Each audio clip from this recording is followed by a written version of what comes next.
That's good. Is that a good one? That's a good. All right. That is a good. Maybe we'll do some of these jokes on air at some point. That is a good one. Hi, and welcome back. This is The Middle for Men, and we just call it The Middle, but you can call it The Middle for Men if you like. That's the way it's listed. This is episode 2, and as I said during the last episode, this is going to be on men's health, which we feel pretty passionate about. We think there's a lot of misinformation out there. We've got some good stories to tell, some anecdotes, and some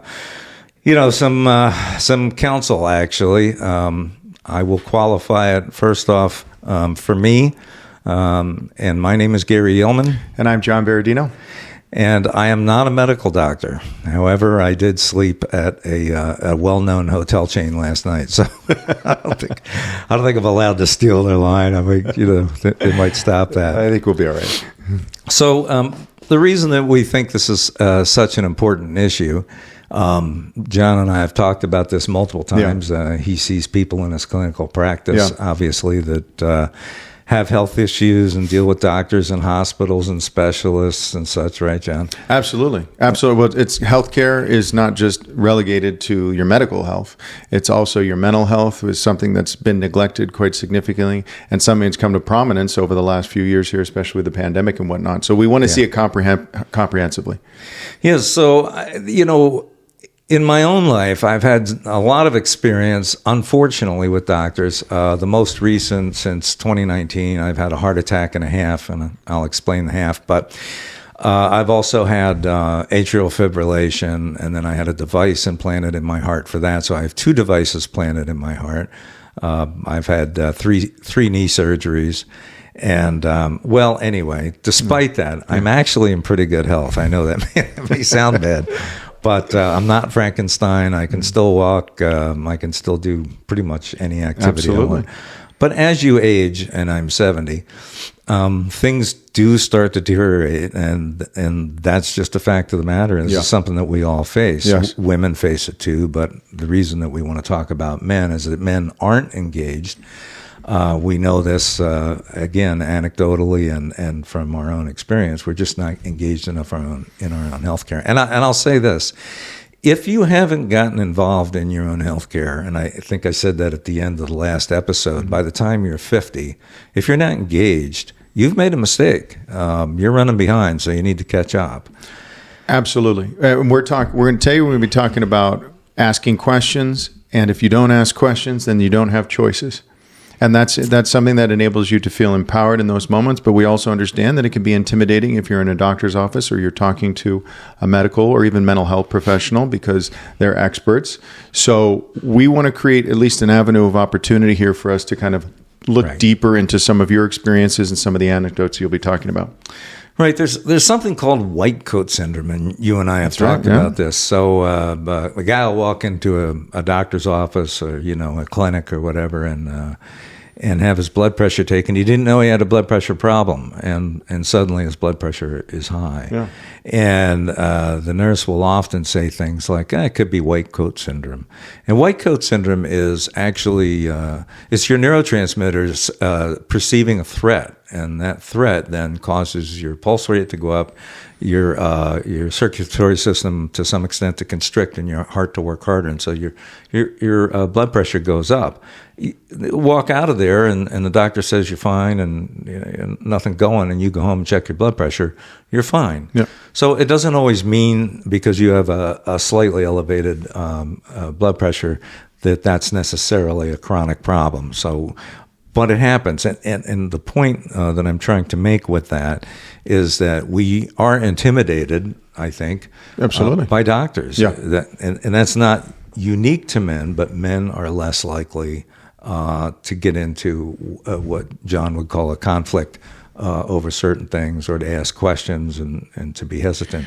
Yes. I mean, I think quite naturally so we're going to make assumptions when we go into the office. We're going to make assumptions even if we have a concern as to how it might be received by the doctor or the medical or mental professional, health professional that we be working with. So, those assumptions could be, well, I don't want to look stupid, or I don't want to question his authority, or he's too intimidating, or she's too intimidating in order to have that type of interaction with.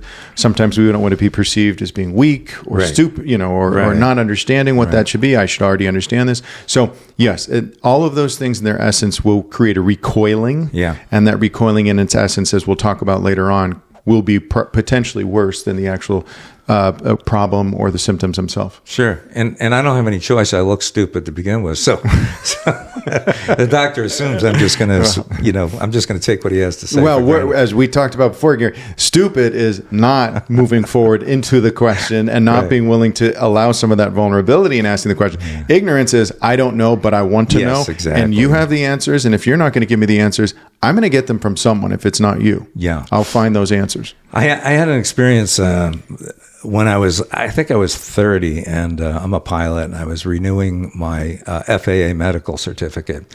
And even though back at that time we didn't have internet capabilities, I knew the FARs very well. That's a Federal Aviation Regulations. I also knew what was required of a first class, second, and third class medical certificate. Mm-hmm. And I went into an FAA designated doctor. That's what they have. They're just doctors, but they get a special designation from the FAA to be able to perform a test. Yeah. And he went through all the normal things, vision, heartbeat, jump up and down on one foot, listen to your breathing and that sort of thing. And then he wanted to do a prostate exam. What? Yeah, and I was like, hey, wait a minute. What? I wish I was joking. I really do. He wanted to do a prostate exam, and I said, "Wait a minute, prostate? That's not. What does that have to do with flying?" Yeah, what's that? And he said, "You don't want me to do a prostate exam?" And I said, "No, absolutely not. I'm 30 years old. Right? Why would I need a prostate exam to get an FAA physical? It's not on there anywhere. No. If you look at your list, he goes, "No, it's not on the list. You're right." And he said, "But do you know how many lives I've saved?" And I thought, 30-year-old lives? I would guess none. Right. Anyway, he was quite aggravated, and that I would not. You questioned. I would not. His authority. Yeah. Right. Yeah. So he was indignant. Yeah, he was indignant, but I wasn't intimidated. Good. He was not doing a prostate exam on me. And that's just sort of my nature. I've been like that, but and maybe it's because I grew up somewhat exposed to the medical profession. My mother was a nurse, and we had other people in our family, doctors and stuff like that. And I saw them as doctors, but I also saw them just, hey, you're a person. And when they're wearing a white coat and they got a stethoscope wrapped around their neck, well, maybe that's, maybe you see them a little differently. Well, and it's an issue. It's not just. I think what we want to look at here is while we have these scenarios in the doctor's office, we also can see and sense how that might occur in other areas of our life as well. Yeah, it can. When we feel that kind of conflict, we kind of calculate in our mind: should I say this? How should I say this? Can I say this? Many times we just default to not saying anything. Right. And as I mentioned before, there can be consequences from withholding what you want to reveal, especially in scenarios when it comes to, major life crises, like let's say a heart issue of some kind. Sure. Yeah. So, and we're going to be talking about the heart as well here, but what I'm going to reference here probably pretty soon is the ways in which our psyche is compromised and how we wait for a crisis to occur as a catalyst to come into the office so that we could start to address the deeper underlying issues, whatever psychic deficits or wounds that you've accumulated throughout your life that finally lead to the constellation of this of the symptoms that you're experiencing in terms of depression or anxiety. But I'm definitively one who wants a person, when they come into the office, to ask me a lot of questions and to be very specific about what the problem is. Tell me exactly what you're going through, how you've gotten there, why you're there, why you think you're there today, and then I'll work with you on how we can create a treatment plan to get to what our resolution is. And I also want to know is, what do you want as a resolution? Yeah. Sure, absolutely. Yeah. So, getting back to the physical side of this, I'd like to talk about heart disease for a bit and share some anecdotes as well. But heart disease, just so everybody knows, is the number one killer of humans throughout the world.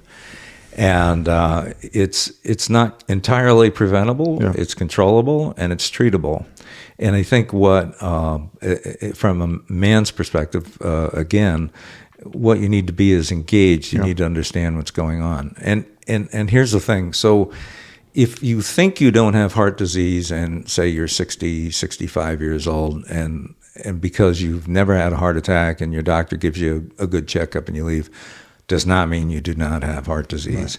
Right. As a matter of fact, as humans, we in this, well, we don't know this by design for certain, but in this day and age, virtually everybody has some degree of heart disease by the time they get into their 40s and 50s. Wow. Some a little bit later in their 60s. But there's some blockage someplace, and you don't know that you have it. In fact, the only way that you know that you have it for certain is to have something called an angiogram, which is an invasive procedure. They go in usually through your wrist. If they have to, they go in through your groin. Right. And they put a catheter up into your heart, and they shoot dye into your heart, and then they can see it on a modified X-ray machine. It's constantly moving, so you can see it in real time. Right. And there they can tell where the blockage is in the heart, if you have any blockage of significance. So I call those people plumbers. So cardiologists are plumbers. Makes sense. They're looking for blockage. Right. The same as a plumber would come into your home. Right. What they want to see is where is their blockage? Where's the blockage? Is it in a dangerous spot? Do we need to do anything about it? Right. Most people will have blockages that nothing is done about. Right. In fact, the criteria currently is that unless you have an artery that's reached 70% blockage, they'll do nothing. Wow. And these blockages are caused ultimately from our diet and genetics and multiple causes. But what happens is the cholesterol and fat builds up in our arteries, and they sort of become plaque. They're sealed over by a membrane that your body creates to sort of protect itself. And if that membrane ruptures, which it does, for some reason, it's not stable and it ruptures, the body senses an injury, essentially. Right. And so it tries to clot that rupture. Right. And when it clots the rupture, that blood clot is what causes like 90% of all heart attacks. There are other reasons that are complicated that have to do with vasospasms and stuff like that. So the clot is designed to help initially. Your body is doing what it's supposed to do. Just like if I cut myself out here, it's going to clot. Okay, interesting. And you know how fast that happens. Like unless you're a hemophiliac or something, if you cut yourself, even with a fairly bad cut, you just put some pressure on it for a little while, let some air get to it. It clots, right? And we have something called the clotting factor in it. Hemophiliacs lack that, so so that clot builds up, and if it builds up fast and hard, you're having a heart attack, right? And it can happen. Cut off the flow, right? Yeah, it cuts off the flow. And it can happen in multiple arteries. Mine was in my right coronary artery, but there are other arteries where it can happen. It just depends on where the plaque builds up and ruptures. And interestingly, I had 3 blockages. One was 60%, one was 40%, and one was 10%. Wow. And it was the 10% blockage that ruptured. And that's because, the lower percentage, the smaller blockages are less stable than the larger ones in many cases. Because the large ones have had the membrane cover them, and they're sort of just sitting there, not in anybody's way. And the smaller ones can be a little more volatile. Did you learn a majority of this before or after the heart? No, I learned it after. After, okay. Yeah. What I did was, and what the encouragement here is I'm strongly encouraging people to get engaged before. It's like feeding from a fire hose after. If you want to know what's going on in your heart. Yeah. But I was fairly familiar, with the heart function and what it does and that sort of thing. I had to get more involved because immediately after I was fine, and my blockage was stented. They take a device and they go in through the same artery. People have heard of this, I think, lots of times. It's very common. And they size it up to the artery, and then they open it up. It expands, it locks there, and it allows the blood to flow through. And often that's a lifesaver, and it works. And for me, it was. I was in a lot of pain, and I was never really scared or terrified or anything like that. I knew it was sort of a binary situation. I'm going out of here or I'm not. And I think there's assumptions that people make. Like, I consider myself to be a 49-year-old healthy human being who exercises every day, eats a good diet. But this could happen to anybody. Anybody at any age, actually. So one of the little anecdotes I have is about a friend of mine named Pat. Yeah. And Pat was driving from Michigan to Palm Springs. They stopped in St. George, Utah. Just to give you a little background, he's a guy who 61 years old. All he does is swim, work out, ride bicycles. I mean, he's perfect shape. Never thought of himself as having, any health problems whatsoever. Right. Nothing. Stops in St. George for the night and has a heart attack. He's in the hospital, and they stented him. They gave him the usual cocktail of narcotics that usually consists of a calcium channel blocker, beta blocker, one of these things that lower your heart work load based on slowing the rhythm, lowering your blood pressure, all of these things to take it easy on you for a while, to give your heart a chance to heal. Right. Because when you have a heart attack, you have damage to your heart, and that can be told 20 years after your heart attack just by an EKG. Because that tissue never, ever heals. So immediately having a heart attack, starving the muscle for blood, it has damage. Unlike the rest of the muscles in our body, it doesn't grow back, it stays. Right. Brain cells, heart cells don't regenerate. Right. And so once you have damage there, you're damaged. So Pat left the hospital, but he left the hospital with a tremendous amount of questions. And the thing that I think bothered me the most about his whole incident was, and I know him well, he texted me and said that he was sort of had PTSD after having the heart attack, and I get that. But what the doctors missed, I mean, they told him what happened technically and all that stuff, right? But they didn't work on this at all. Right. And so Pat came out of there terrified, thinking he was going to drop dead at any Absolutely. second. Yeah. When I got to him, I said, "Listen, I'm experienced with this. In addition to the heart attack, I had another heart problem, and then another heart problem after that. And here's what I can tell you that no doctor has told you. Apparently, you dodged the bullet. Yeah. They put a stent in you. Yeah. The blood is flowing. Right. Your heart is working. Right. Your ejection fraction, which is how they measure how hard your heart is working, how capable your heart is working is fine. Right. So you're okay. Right. Now it's a matter of going into cardiac rehab, re-strengthening those parts of the heart that can be re-strengthened, right, and then staying on some sort of a regimen of exercise and diet that keeps the heart healthy. Yeah. And I said, but here's the thing. Trust me when I tell you, you're fine. You're going to be just fine. Yeah. And it was a turning point for him, because it was something that they had totally missed telling him, and here he was for the next 2 weeks until I talked to him. Got the opportunity, walking around terrified. I just can't imagine that. Well, yeah, and it is whether it's a physical event like that, obviously a medical tragedy, or whether you have a psychological event as well. We have to consider that a serious and significant injury like this to a major organ in the body is going to change the way in which you see the world. Yeah. And that's what trauma is. The trauma operates in a very similar way psychologically. And we have little t traumas and we have big T traumas in our lives. But unfortunately, we tend to take, at times, maybe a very laid back, passive, or even at times defeatist approach that can lead to denial. And then creates futility, and that futility then, unfortunately, will generate anxiety. Anxiety is there to say, take action. Yeah. But if we don't feel confident or competent enough in order to utilize resources in our environment, fortunately, Pat had you. I think the question is, Gary, what would Pat have done if he didn't have you?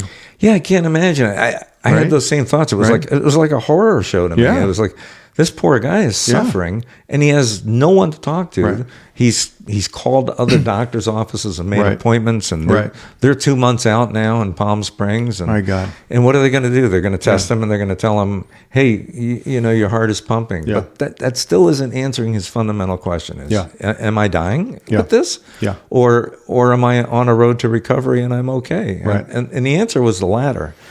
And there's no point pointing out to people who have had this sort of a traumatic incident that, hey, you now have a higher risk of heart attack. I mean, okay, you can say those things, but along with that goes, but you don't have to have one. Yes, you don't have to have and one. We know many people who go on to live, very healthy lives. My dad had a heart attack when he was 60 years old. Yeah. He had 2 stents put in, kept smoking until he was 78 and lived till he was 96 perfectly well. So it doesn't have to be. And these are the kind of examples, in addition to if a doctor is talking to a patient, these are the kind of examples that they need to give in addition to the ones that, we had a guy last year and he kind of overdid it and he had a second heart attack and he didn't make it. I mean, what good does that do you? These are the kind of things that need to be addressed. They definitely do. And I think to approach it in a two-pronged way and being able to address the physical and the physiological part of it in terms of a person's medical health, but also addressing the psychological part of it and having that as something, as Pat could have benefited from. You had this heart attack. We're going to introduce you to a therapist here or a counselor of some kind that can help you process some and to triage some of the mental residue from this, because it's going to be a lot. Your worldview has changed. Yeah. Your worldview has changed. Everything changes. Everything changes. Like you said, this is a guy 61 years old, great health, exercises, swims, I'm sure, everything. And then to have this event that completely as an atrocity to the mind, completely erases whatever beliefs or assumptions that he might have had. Yeah. And his wife is walking around, she didn't know what to do. And she told me this. I don't know what to tell him. I don't know how to deal with this. Yeah. So she's suffering along with it. Absolutely. So we're going to see depression. We're going to see anxiety. We're going to see panic. We're going to see an emotional overload. Panic is the word I would have used to say that's the state he was in when I spoke to him. Right. He was literally in a panic mode. Yeah. So the problem that occurs is if the person doesn't feel as if they have some type of resource or assurance or guidance. Yeah. After that occurs, then it's going to amplify. Yeah. Because in the same way that the heart works, you're going to see the psyche do something very similar, where that flow, if there's a blockage, if there's stagnation, then it's going to provide a symptom to let you know. A lot of the times you're going to see fatigue and depression, or you're going to see amplification and restlessness and panic with an anxiety disorder of some kind. But yes, the panic is there to say, take action, do something. But the problem that we have is we tend to default to old strategies. And along those lines, so going back to when I had my heart attack, 5 months later, I was doing great. I mean, I was out snowmobiling, I was doing my normal stuff, 5 months later, I all of a sudden, probably over, the course of maybe a few days, started to notice that when I was walking, I would get chest pain, and chest pain would extend to the shoulders. Yeah. Now, not everybody, and I should say this as more of a public service announcement, not everybody who has a heart attack gets horrible chest pain. Right. I have a very good friend, and it just adds to my experience with heart attacks. All my friends have had heart attacks. Yeah. They tell me I give heart attacks. I don't have them until I had one, and then suddenly I was one of the club. But one of my friends, he came down to a meeting in the morning. He was in New York, and he said he just didn't feel right. He just had a sense of anxiety about him, something he couldn't put his finger on. Yeah. He was a little tight breathing in the chest. But they started to walk toward the hospital, which was 16 blocks. Which is, by the way, that's a really stupid idea. If you think that there's even a remote chance that you're having a heart attack, call an ambulance. Yeah, call 911. So anyway, they realized that was a bad idea, called a cab, went to the hospital. Sure enough, he was having a heart attack. He got stented. He went into rehab, and he's been fine ever since. And that was longer ago than I had. That was 7 years ago, 6-7 years ago. Wow. And he's 100% fine. But my point there is that don't take for granted that, I ate something and now I'm having gas pain. I'm not saying pain you're familiar with, you should rush to the hospital and have it checked out. That's not reasonable, and we can't plug up our hospitals that way. But something that feels strange to you that you don't recognize. Yeah. I mean, my heart attack, I want to tell you, was like somebody was stabbing me with a knife, a giant knife right here. So 5 months, go back again, 5 months later after the heart attack, I started having these pains. Not real bad, but I knew it wasn't right. And so I called my cardiologist, and I said, I think there's a problem here. I think I've got some blockage. And she said, well, the stent was very successful, and I can give you some calcium channel blockers or beta blocks, whatever they were, some medicine to slow your heart down. And I said, no, I don't want to slow my heart down. When I reach 103 is when I start to get the pain, and 103 is nothing for me. So I think I have a plumbing problem. Now, remember at the beginning of this podcast, I said in cardiology, there's electricians and there's plumbers. And the plumbers are your typical cardiologists looking for blockages. And she said, well, at some point you have to accept that you're going to be on medication the rest of your life. And I said, yeah, I get all that. I said, but I started to push back, and I said, I feel like this is a plumbing problem. I'm telling you. I just feel like there's some blockage. And she said, and I happen to have an excellent cardiologist, and she takes what you say into consideration, and she doesn't push back too hard. And she said, well, I'll tell you what, I'm going on vacation for a week, and if you feel, before I come back from vacation, that you still want to go in and have an angiogram and have a look, then that's what we're going to do. So it didn't even get to the end of that week. I called her office and asked her staff, I said, can you line me up for the first available appointment that she has? Yeah. It happened to be that Monday, and they went and did an angiogram, and she looked at me and said, you're awake during an angiogram, by the way. And she said, Gary, it's a good thing you came back because you're more than 95% blocked. My God. Yeah. And that wasn't, so people understand this, that was a small percentage of people have a rejection to a stent. And I did. My body said, uh-oh, there's a foreign object in here. We're going to put scar tissue around it until it blocked it. So she reopened that with a balloon, and I was fine, and I've been fine ever since. Yeah, and thank God. Imagine if you didn't advocate for yourself. Yeah, if I was a walking heart attack. Yeah. So I would have had to. Eventually I was off of blood thinners. In fact, the following month I would have gone off blood thinners, and it's likely after that at some point I would have had a big problem. Either terrible angina, suffering, whatever. Yeah. But because I was engaged in it and said, this is what I think. This is what I think, and I want to be heard on it. So, and I think that's what's great, and that's, I think, a good portion as to why we wanted to talk about this today, because you've had personal experiences with it, you've had friends that have had experiences with it, and knowing what to say and how to say it, and having the courage to say it. I know you and I have talked about vulnerability and courage before, and I think it takes a lot of courage to be vulnerable in those moments where you're asking questions and advocating for yourself. Carl Jung had a great quote. He said, we can't live the afternoon of our life according to the program of the morning of our lives. Right. Because what was great in the morning is going to be little in the afternoon and evening. And what was true in the morning is going to be a lie in the evening of our lives. We have to recognize that while we might have accommodated something in our childhood, we have to learn how to adapt and to transition into the times of our life where now we need to research, advocate. We need to look deeper. We need to listen. Yep. You listened to your intuition. Right. You didn't have any physical evidence in front of you that said there's a 98%. No, it was intuition. No, it was intuition. And I want to add to that.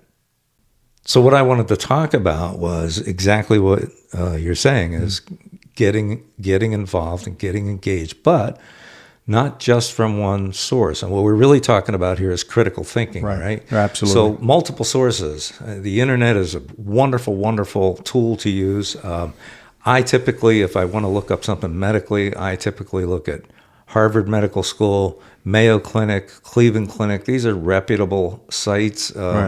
They come from reputable sources, and there are good doctors and videos on there that can explain a whole lot. So there's not really an excuse not to get involved in your own healthcare and to ask questions and to say, what about this? What about that? Yes. I literally had an issue not very long ago where I had atrial fibrillation, and I knew what it was right away because I wear an Apple Watch. And by the way, if you can afford an Apple Watch, I don't have it on at the moment because we're recording, but I normally wear an Apple Watch, which will tell you if you're having atrial fibrillation. It'll also tell you your oxygen saturation. So these are tools that we can avail ourselves of, right, including the internet. But the important thing is that critical thinking upon a diagnosis or a suspicion or a symptom is really important, and to avail yourselves of the tools that are available to come to, if not conclusions. I'm not asking you, and I'm not suggesting to anyone. I don't do it myself. I don't self-diagnose. No. But I do take the information that I found out, the questions that information has generated, and take them to the doctor and say, so what about this? Yeah. And if you know what, if you don't feel comfortable, these are just human beings, okay? They have an education, I respect their profession, but at the end of the day, they can be wrong. Absolutely. And whether it's your medical information or whether it's your mental health issues that you need to address, and you're wanting to try to understand more about what you're going through in regards to, let's say, a panic attack or anxiety or depression and whatnot, what I would encourage everyone to do is to almost request for their therapist or counselor to be a part of that experience with them, and to ask them, what more can I do? What more can we do together? Because in therapy particularly, there's an old saying, you want your therapist to be in bed with you, meaning you want your therapist to be able to be intimately engaged in all of these issues in a way that allows you to recognize, oh wait, my therapist has been here before. He or she knows what this is like in some ways. Now, I've never been in combat. I've worked with veterans my whole career. I've never been in combat, but I do respect and understand and can empathize with the human experience, especially after trauma and a crisis of some sort. So whether it's Pat after a heart attack, or a veteran coming back after doing 5 deployments in Iraq, the reality is there has to be some movement towards triaging and working towards healing. Mm-hmm. We can't cure diseases. They're going to cure us, meaning we have to allow space for our mind and body to heal. And that means removing the blockages. A lot of the times the blockages that create more problems than anything is avoidance, is denial, and is resistance to any type of movement towards allowing new information or new experiences to occur. And that requires acceptance and vulnerability, which are incredibly difficult to do. Incredibly. And I would say, to add to what, just to put a little more fire on that, is don't be, I'm going to suck this up because I'm a man, and this is what's expected of me. Heroic culture. Yes, heroic, and die young or suffer with it. No, that's not the way to go about this. You get engaged with it. Even if your significant other isn't engaged with you, that's okay. You're trying to heal yourself, and that's critical. So I would say, Don't have that attitude. I'm not going to talk about this. I'm not going to mention it. I'm not going to mention the symptoms. I'm not going to, when I go to the doctor, I'm going to say I'm fine. If you're not fine, talk about it. I mean, that's exactly what you're paying them for. And by the way, it is a service that either through your company or through your own payment on the under the Affordable Care Act, or however you're covered. Bottom line is they're being paid for a service. Yes. And they owe you that service in completion, meaning they're trained medical professionals. Yes, and I know they've got a patient waiting in the other room, and we all can't fit in the current the current medical facility. Maybe that doesn't matter. They're going to have to run late. We're going to have to tolerate that, but they're going to have to sit down. They're going to have to answer your questions. Yeah, look, I think what we want to do is we want to find someone, and I think this is why maybe Pat reached out to you, someone who's interested in the mystery of what's going on here. It's a mystery. It is a mystery. Yeah, just we could say this with a mind, and we can say this with a body. Yep. They might not know either. Yeah. So what we're asking them to do is to be a part of an experience, to participate with us in that experience. Yeah. Where they can learn something as well. Yeah. And so, again, sort of a public service announcement, for all those men listening who feel that their heart isn't beating quite the way it should. And you might attribute that to something called PVCs, premature ventricular contractions. Easy for me to say. There's also atrial premature contractions. There's different types of arrhythmias in your heart. The one that we're most concerned about, other than ventricular fibrillation, which is a serious problem and causes cardiac arrest, the one that we're really concerned about that is most common, and I think there's like 10 million people. As you get older, you're more likely to have this, is called atrial fibrillation. And it's not deadly in and of itself, and you can live a long life with AFib. The problem with AFib is that it causes somewhere around 90% of all strokes, and a stroke is just the worst thing you can imagine. I mean, you might luck out. John's cousin just had a stroke recently, and he dodged the bullet. He had no lasting effects from it. But that stroke was likely caused because he has atrial fibrillation that was undiagnosed. There's a place in your heart. I don't want to get into the details. There's a place in your heart that blood pools and causes strokes because it forms a clot there. This can be handled. There's medication available for that. There's procedures available for that. And there's even devices, which I have implanted, to prevent me from having a stroke right now. And it was a day procedure. Even though they go right into your heart and they plug this little thing in, and it's passive. It doesn't take batteries or anything like that.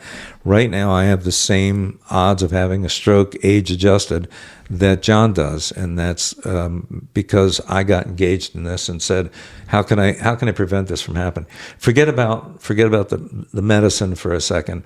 Are there other ways? Are there other means? And it turns out there's this relatively new procedure called the Watchman that's able to be installed in your heart and effectively mitigate the risk of a stroke from atrial fibrillation. So, I mean, that doesn't sound important, but, these are life-altering events when they happen. As John said, everything changes.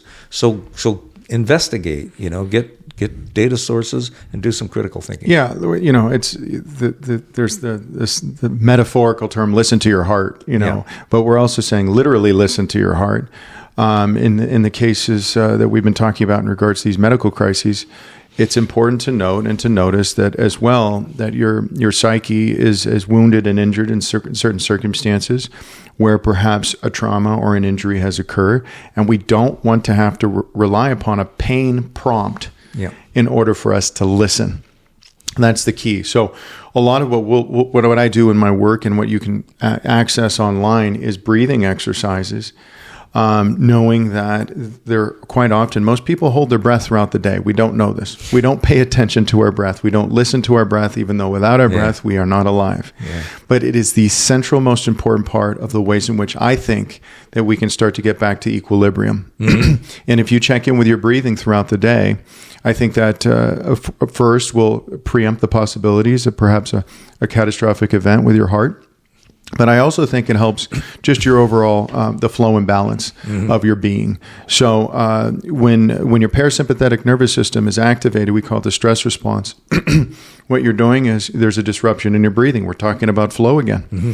When people hold their breath, you can sense and see that you're going to notice that there's going to be irregulation. You're making me breathe now. Well, that's just it. And that's the important. That's why I love therapy. Is because therapy isn't just about the pathogenic issues, the problems that we have, the liabilities that are incurred from that. We're talking about looking at it from your overall global well-being. Mm-hmm. So we want to get into salutogenesis, which is working towards looking at the precursors to well-being. Sure. And in this particular case, we want to get into what we call the relaxation response, which is rest and digest. So we get that flow going again. But just by noticing your breath and listening to your breath, even if it's 10 seconds, that can create a huge change in your overall psychic and physical well-being. I love that you brought that up because this is something it's actually connected in a very real way. So there's something called the vagus nerve that obviously John can probably tell you more about. But anyway, it goes basically from your brain all the way down your spine, and it reaches out. It's connected to your main organs. And the vagus nerve, this atrial fibrillation that I talked about, where your heart is in an arrhythmia, that's where the electricians come in. And when I was talking about plumbers and electricians and cardiologists, an electrophysiologist is short for electrician. Okay, he's an electrician for the heart, or she. And I've been to both the electricians and the plumbers, so I know them both. But my point is that part of atrial fibrillation treatment is not just ablation, Watchman, medications, diltiazem, which lowers your heart rate. It's also breathing and it's also meditating. And I can there are things that can shock the vagus nerve, and this is how all this is connected, that can bring you out of atrial fibrillation that you just wouldn't believe. For example, one morning I woke up and I turned to my wife and I said, I'm in AFib. I don't panic when I get an AFib. I know what it is. I know it's an episode. I know it's going to last so long, and it's not going to kill me. But it is a very uncomfortable thing for most people. But I had read that one of the things that would shock that vagus nerve would be to take an ice cold towel, wet, and just slam it on your face. And I thought, I've got nothing to lose. So I asked her to get me an ice cold towel. She dipped it in ice water, wringed it out, brought it in, put it in. I slapped it on my face, and that quick, I was in sinus rhythm. And I looked at her and I took it off and I said, I'm in sinus rhythm. I'm done with this. and you know, when it's done for a while, and you might not have an episode for days or weeks.